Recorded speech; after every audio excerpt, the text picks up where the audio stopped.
Welcome to our 13th episode of Child Sexual Abuse Prevention by Zena podcast. I'm your host, Zena Poncel. Hey, everybody. Today's podcast is about teaching children the importance of knowing the proper name of all of their body parts. Yep. I'm also referencing the name of their genitals, penis and vagina. Are y'all still there? I hope I haven't run you off. Just a reminder, this is not a sex education podcast. This podcast is about protecting children from being sexually abused and getting them the help they need in the event someone is trying to sexually abuse them, or if they have already been sexually abused. I'm from the older generation, and times have really changed. Back in my day, you didn't mention the word penis or vagina. If you did, you whispered it, or you got in trouble. I know. Nicknames are very common for those areas of the body. Believe me, as a forensic interviewer, I've heard many, many different nicknames for boys' and girls' private parts, straight from the children being interviewed. Right now, pretty sure some of y'all are reflecting back to your childhood, remembering the nickname your family called y'all's private parts. We even covered a variety of nicknames at forensic interview training and had a list of some of them in our training manual. Now, that was a while back. Okay, guys, I want to share a new website I ran across. It's an organization called Enough Abuse Campaign. And from what I've read, it focuses specifically on child sexual abuse prevention. I kind of wish I'd have ran into this earlier in life, but it looks to be a very good website for information. I'll add the link to the bottom of the podcast description so you can pop on there and get it if you need to, or if you choose to go in there and navigate around. And there's several other links. I'm constantly adding stuff as I'm researching this topic more in depth on child sexual abuse above and beyond what I already know. But anyway, it's called Enough Abuse Campaign, and the link, I'll go ahead and give you that now, is literally enoughabuse.org. Go to that, and they have some great information. So some of the following information that I'll be giving you is some information I actually obtained from them, like the statistical data that I'm fixing to give you, which is super short, and I've really never seen it broken down, and I'm not sure how they obtained the data, but I thought it was kind of interesting. So here's the statistical data reflecting the children that know the names of their private body parts versus the children that don't know the names of their private body parts. Okay, so 89% of children know the names of their non-genital body parts, like their nose, their toes, their knees, their elbows, where only 10% of children know the correct name of their genitalia. Okay? So only 10% of children know what a penis and a vagina is, okay, at the young ages.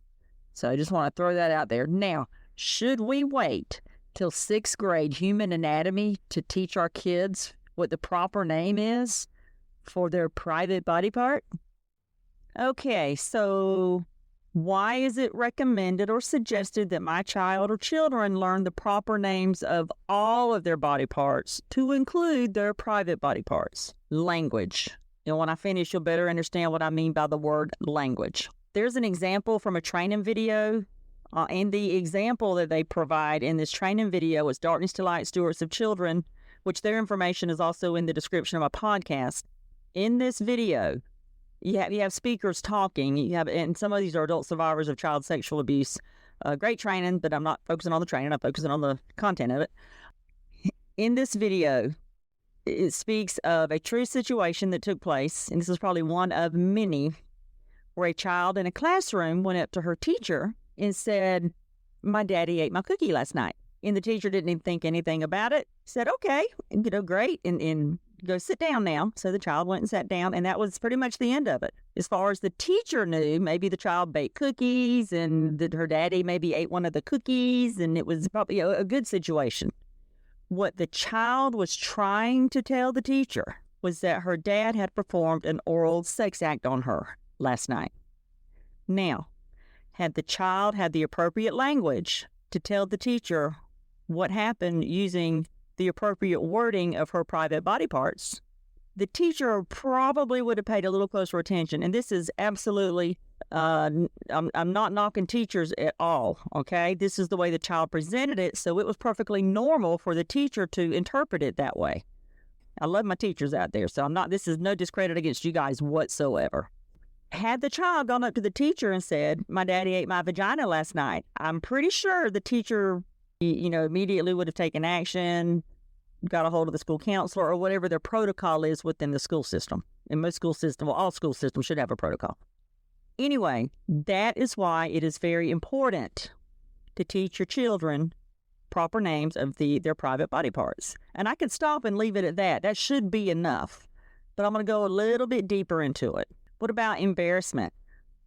When you're teaching, maybe while they're in the bathtub, you're going through all their different body parts and you skip over basically the breast, the penis, and the vagina. Usually when you're washing their chest, often you call it their chest. If you have a sex offender that maybe grabs your child's hand and puts it on their private body part, it gives language to that child to know how to explain it to another person. That child then can say, he or she grabbed my hand and put it on their vagina or put it on their penis or whatever. It really helps the child explain what happened. Language. When I say language, now you're going to be thinking about the scenario in the child in the classroom.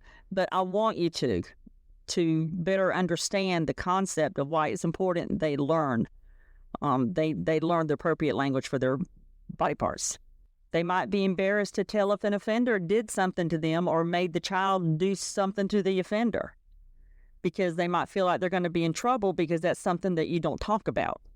All right, so I wanted to be sure and toss that part out there. So as far as why is it suggested or recommended that we teach our children proper names of their body parts, especially or including their private body parts, language, and embarrassment. Educating kids on the proper names for their body parts is so important for their safety and well-being.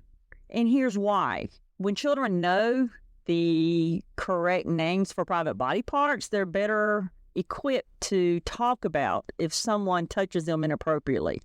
And using slang or nicknames can hinder their ability to tell what happened. Predators or sex offenders, however you want to word it, are less likely to target kids who use the appropriate names because it shows that they have been empowered and educated in body safety.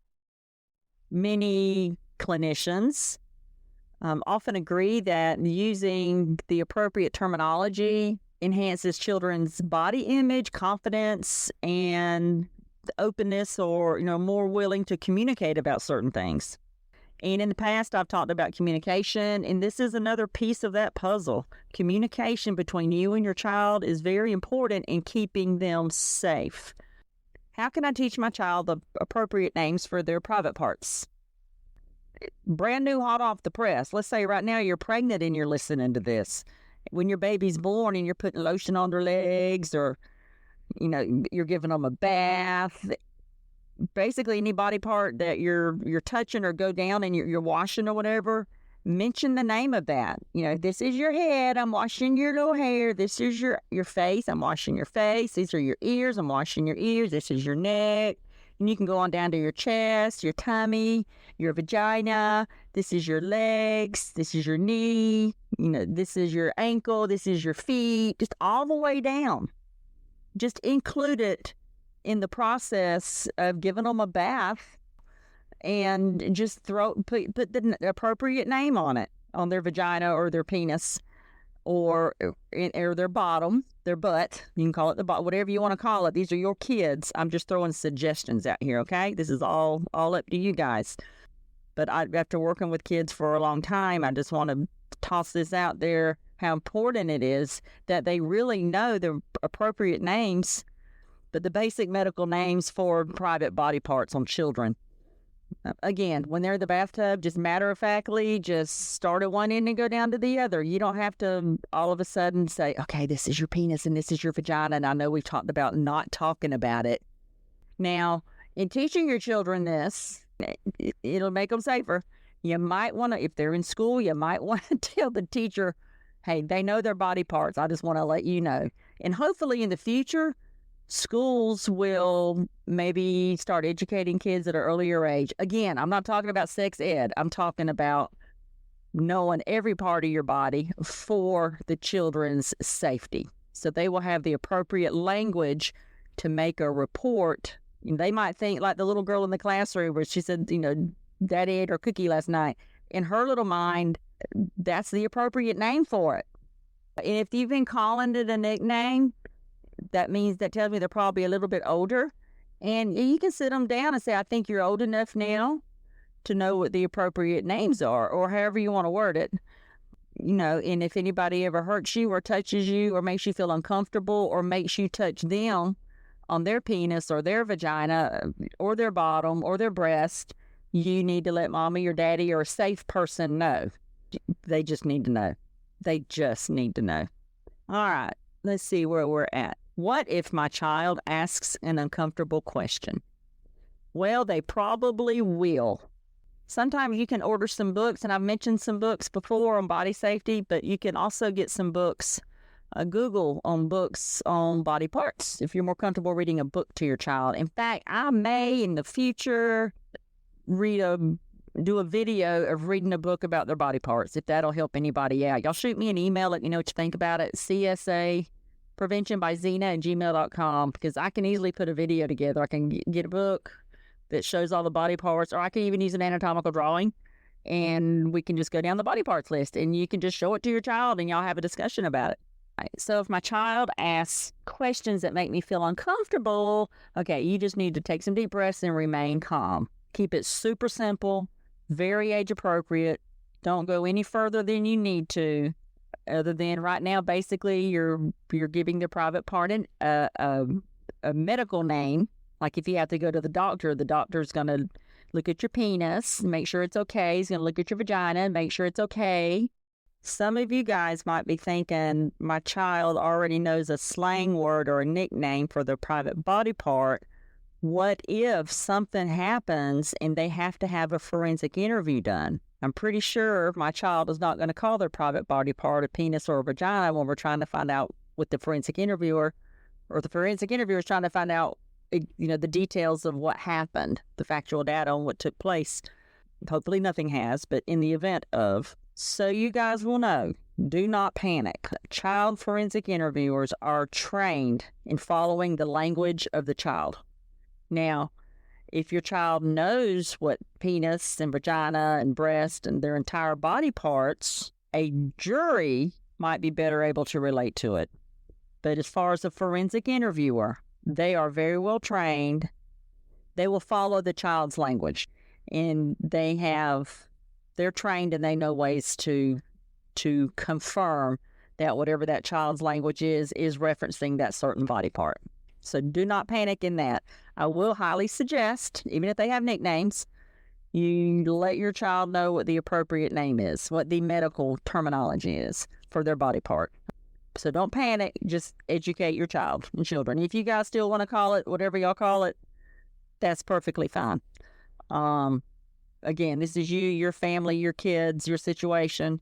But please know that if they did have to have a forensic interview, your forensic interviewer is well trained and knows how to follow the language of the child and to find out whatever they need to find out. I just can't stress enough the importance of teaching the proper terminology. Again, your babies, you do whatever you feel is right, but it will better protect your children. It puts another little layer of protection around them. Well, that will wrap us up for today. Feel free to shoot me that email at csapreventionbyzina@gmail.com if you have any questions or want some additional information. Most of my podcasts, I'm literally just skimming off the top, providing you with information. Go to the descriptions in my podcast, because I keep adding different websites for people to go to. Right now there's a ton of websites for you to go to in the podcast descriptions, and I've got it posted where it should be now attached to all of the podcasts. The new one that I talked about today, enoughabuse.org, it will be on there. I'm fixing to go add that to the description. So before this podcast is dropped, it will already be on there. But there are several Please go on there, navigate through those websites, learn as much as you can to better protect your kids. Shoot me an email at csapreventionbyzena@gmail.com if you would like some additional information or have any questions. Remember, whether you learn about child sexual abuse from me or someone else, please learn it from somewhere. There are some very informative podcasts, blogs, and probably local education on the subject offered in your very own community. Check around. Don't forget to take good care of you. You are important, and you matter. And of course, thanks for looking out for all those kids out there, from babies to tweens to teens. And if any of y'all out there are pregnant and you're listening and this is your first child, thank you for popping on, because I know you will be ready for that little bundle of joy that's going to be popping into this world soon. Looking forward to tossing some more information your way next week. Thanks for listening. Have a super weekend. Don't forget me say, I appreciate it.